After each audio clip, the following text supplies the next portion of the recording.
Day 1. Arrival, Tunis Airport. The moment I stepped off the plane at Tunis Carthage Airport, the air wrapped around me like a warm whisper, dry, a little dusty, and filled with the promise of adventure. A kind representative met me at the arrivals hall with a welcoming smile that instantly erased my jet lag. Driving through the capital, I caught my first glimpses of life in Tunisia. Vibrant markets, bright bougainvillea spilling over balconies, and the low hum of a city steeped in history. After checking into my hotel, I enjoyed a quiet dinner, savoring flavorful couscous and grilled lamb. My senses already tingling with anticipation for what lay ahead. Summary of the day. The warmth of the Tunisian welcome and the scent of jasmine in the hotel courtyard will stay with me. Day 2, Tunis, Carthage, Sidi Bou Said, Bardo Museum. Sousse today felt like walking through chapters of an ancient history book, except I was there, breathing it in. We started at Carthage, standing atop Bursa Hill, where Roman ruins spilled down toward the sea.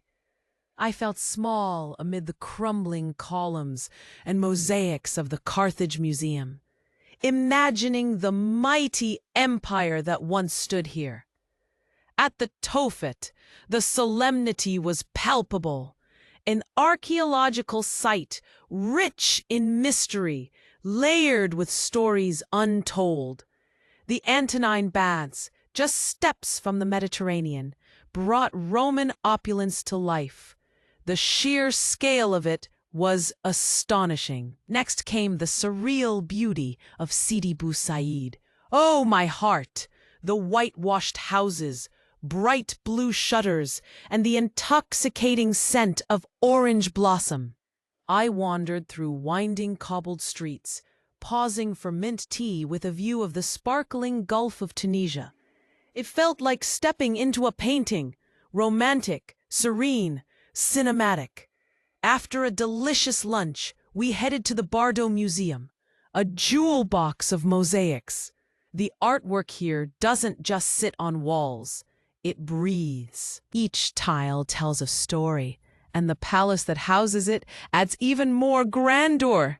Finally, a stroll through Tunis's Medina plunged me into a whirlwind of color, scent, and sound.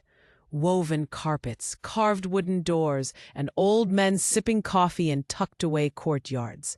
And then Sousse by night. Summary of the day. Watching the sunset over Sidi Bou Said while sipping mint tea. Pure magic.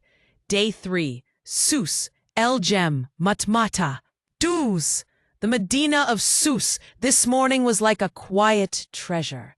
Less crowded, but no less rich. The ancient walls echoed with life, and I found myself hypnotized by the call to prayer as it bounced between domed roofs. Then came El Jem, and my jaw dropped. This Roman amphitheater, towering over the small town, is colossal. I could almost hear the roar of the crowd, the clash of gladiators. Standing in the center of the arena gave me goosebumps. It felt timeless. Next, a dramatic shift into the otherworldly landscapes of Matmata. I lunched in a troglodyte restaurant, carved right into the earth, where the walls were cool to the touch and the hospitality warmer than ever. Star Wars fans would lose their minds here. It's like stepping onto another planet. We ended in Douz, perched at the edge of the Sahara. The wind stirred the dunes as the sun dipped low. I could already feel the pull of the desert. Ho! Summary of the day. Standing in the heart of El Jem's arena was like time traveling, an echo from the Roman world. Day 4. Douz, Chat el Jarid, Jamel, Tozeur. Today began with a surreal hour on camelback, as we swayed across golden dunes under the rising sun. The silence of the desert sank into my bones. It was peaceful, powerful, like the Sahara was whispering its secrets to me.